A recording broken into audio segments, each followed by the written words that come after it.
प्रधानमंत्री जी, श्री मल्लिकार्जुन खड़गे जी, leader of opposition.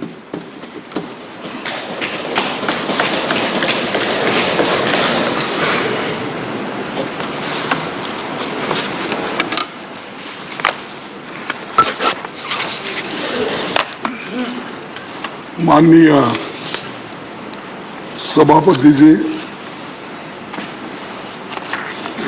थोड़ा सा मुझे कोल्ड इफेक्ट होने की वजह से मेरी आवाज़ उतनी बुलंद नहीं है जितना प्राइम मिनिस्टर ने अपने सारी बातें आपके सामने रखी।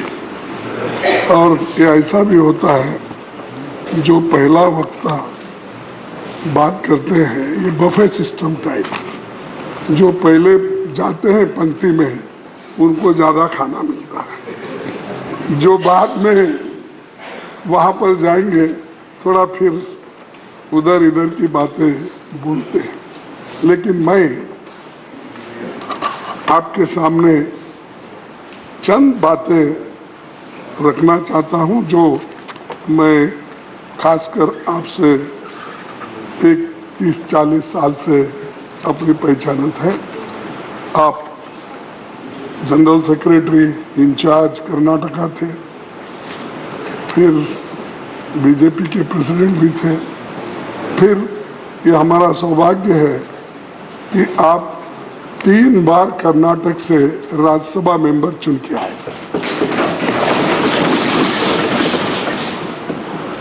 तो सभापति जी, विचारों के सदन राज्यसभा के चेयरमैन के रूप में आपकी विदाई के मौके पर मैं चंद बातें रखना चाहता हूँ। ये तो परमानेंट हाउस होने के कारण संसदीय लोकतंत्र में राज्यसभा की अलग हैसियत है। आज जबकि देश आज़ादी के 75वें साल पर उत्सव मना रहा है, इस हाउस पर भी देश के लोगों की निगाहें पड़ रही है। आपके लिए न ये हाउस नया रहा है, न ही हम लोग नए हैं। 19 सालों तक आप राज्यसभा में सांसद रहे। आपके साथ हमारे लगाव का एक दूसरा भी कारण है जो मैंने पहले ही बताया कि 3 बार राज्यसभा के सदस्य आप चुने गए कर्नाटक से। आप छात्र जीवन से ही राजनीति में एक्टिव रहे। जय आंध्रा आंदोलन चलाने से लेकर अब तक अपने लंबे राजनीतिक जीवन में आपने कई भूमिकाएं निभाई। 1978 से 1985 के बीच 2 बार आप आंध्र प्रदेश के विधानसभा सदस्य भी रहे। यूपीए सरकार के दौरान 2008 से 2014 के बीच आप स्टैंडिंग कमेटी होम के चेयरमैन भी थे। मैं विशेष रूप से आपको ये याद दिलाना चाहता हूँ, आप भूल तो नहीं जाते क्योंकि बहुत से आर्टिकल आपने लिखते ही रहते हैं और अपने पुराने विचारों को भी दोहराते हैं। हम हर पेपर में किसी न किसी दिन वक्त वो पढ़ते ही रहते हैं। लेकिन आपने जो आर्टिकल 371J स्टैंडिंग कमेटी के चेयरमैन होने के नाते हम कर्नाटक के लोग जब आपसे अपील किए, ये बहुत दिन से पेंडिंग है और ये जो है एनडीए सरकार में इसको नकारा गया था, लेकिन उसको किसी ना किसी तरह से हैदराबाद कर्नाटक एरिया को उसको एक पुष्टि देने के लिए, प्रगति करने के लिए हम उस आर्टिकल 371J को यहाँ पर अमेंडमेंट करना चाहते थे। तब आपने फौरन उसको स्वीकार किया।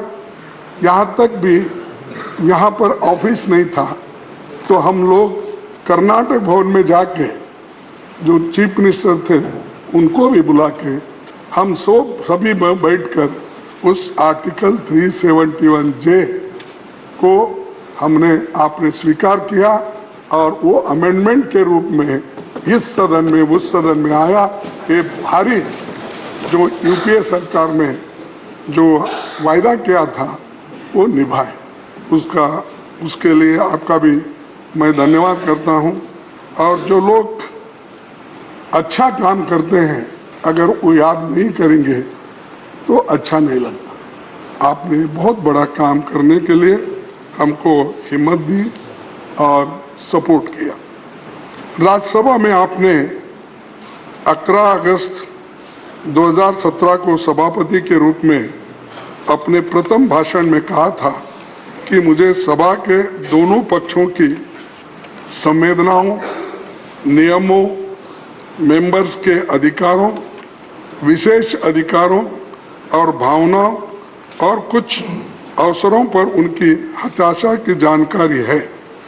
आपने अपने स्तर पर प्रयास किया, कई तरह के बदलाव की कोशिश के लिए आप सक्रिय रहे और आपने इस बात की पैरवी भी की कि सभी प्रमुख राज्यों में अपर हाउस बनाने के लिए एक राष्ट्रीय नीति बने।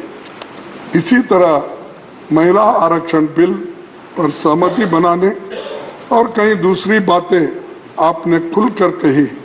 मुझे भरोसा है कि सरकार ये काम जो आप अधूरा छोड़ के जा रहे हैं उसको पूरा करेगी। जब मैं लोकसभा में विपक्ष को रिप्रेजेंट कर रहा था तब आप शहरी विकास, आवास तथा संसदीय कार्य मंत्री थे। उसके बाद जब 2017 में आप राज्यसभा के चेयरमैन बने तो मैं भी 2020 में नेता विपक्ष के रूप में आज यहाँ खड़ा हुआ। राज्यसभा में आने के बाद बेशक हम दो अलग अलग विचारधारा के लोग हैं। आपकी आइडियोलॉजी अलग हो सकती है, मेरी आइडियोलॉजी तो आपको सबको ही मालूम है, फिर उस पर मैं चर्चा नहीं करना चाहता। ये स्वाभाविक है, आपसे मेरे कुछ शिकायतें भी हो सकती हैं, लेकिन ये इस वक्त नहीं वो शिकायत करने का, क्योंकि आपने जो इतने कठिनाई में अपना रोल निभाया, इतना प्रेशर में रहते हुए भी अपने रोल निभाया, इसलिए मैं आपको धन्यवाद देता हूँ। लेकिन यहाँ मैं उन बातों को उठाना नहीं चाहता, एक चंद लाइनों में अपनी बात रखना चाहता हूँ। अगर तलाश करूं तो कोई मिल जाएगा, अगर तलाश करूं तो कोई मिल जाएगा, मगर आपकी तरह कौन हमें मिलेगा।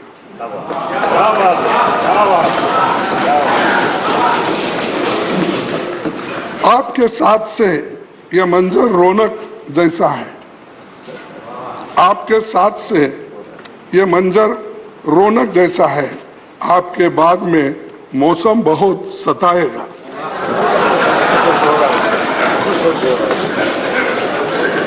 क्योंकि आपके बाद क्या मौसम होगा और कैसा सताएगा मुझे मालूम नहीं, लेकिन मैं ये बात इसलिए कह रहा हूं कि आपने सब प्रेशर के अंदर भी काम करने का आपने सीखा और सब माहौल में भी आपने काम किया। आपके संरक्षण में राज्यसभा के अब तक जो प्रधानमंत्री जी ने यहाँ पर नमूद किए कहे 14 फुल सेशन हुए। आपने मानसून सेशन 2018 से एमपीज के लिए ऑनलाइन नोटिस देने की सुविधा कराई। संविधान के 8वीं अनुसूची की सभी 22 भाषाओं में सदस्यों को बोलने का मौका आपने दिया। कई सांसदों को अपनी मातृभाषा में बोलने की सहूलतें हो गई।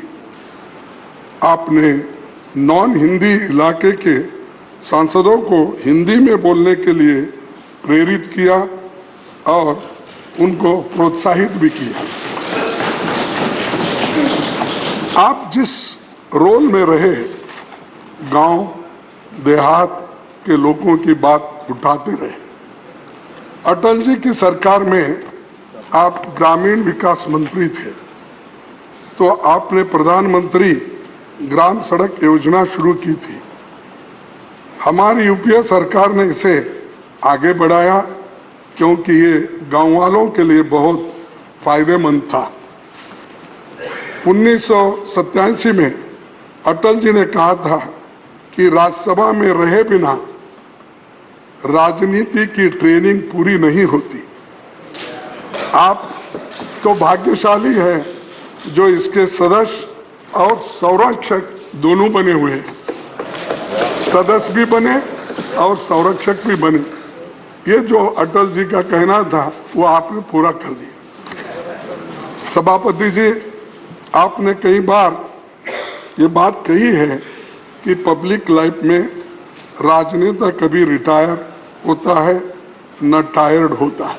जो बात प्रधानमंत्री जी अपने भाषण में कहे, तो आप रिटायर भी नहीं होंगे पब्लिक लाइफ से और टायर्ड भी नहीं होंगे, काम करते रहेंगे। और मेरी आशा है कि देश के दूसरी सबसे बड़ी कॉन्स्टिट्यूशनल पोस्ट से विदा होने के बाद भी आप नागरिकों के बीच और सक्रियता से काम करेंगे। इस देश के लोकतंत्र, समता, समानता, संविधान के मौलिक तत्वों पर युवा पीढ़ी का मार्गदर्शन करते रहेंगे। आपकी विदाई के मौके पर मेरे मन में कई विचार आते हैं। कोरोना संकट के दौरान भी आपने काफी प्रयास करके हाउस चलाने का प्रयास किया।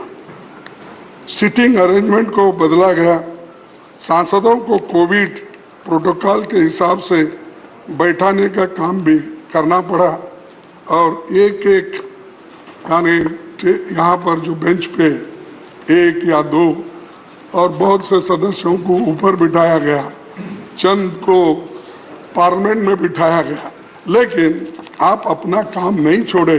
कोविड के पीरियड में भी आप अपना काम करते रहे। आपने 2018 में रूल्स की समीक्षा का जो काम आपने आरंभ किया था, उस पर सभी दलों से विचार कर काम आगे बढ़ना चाहिए। कई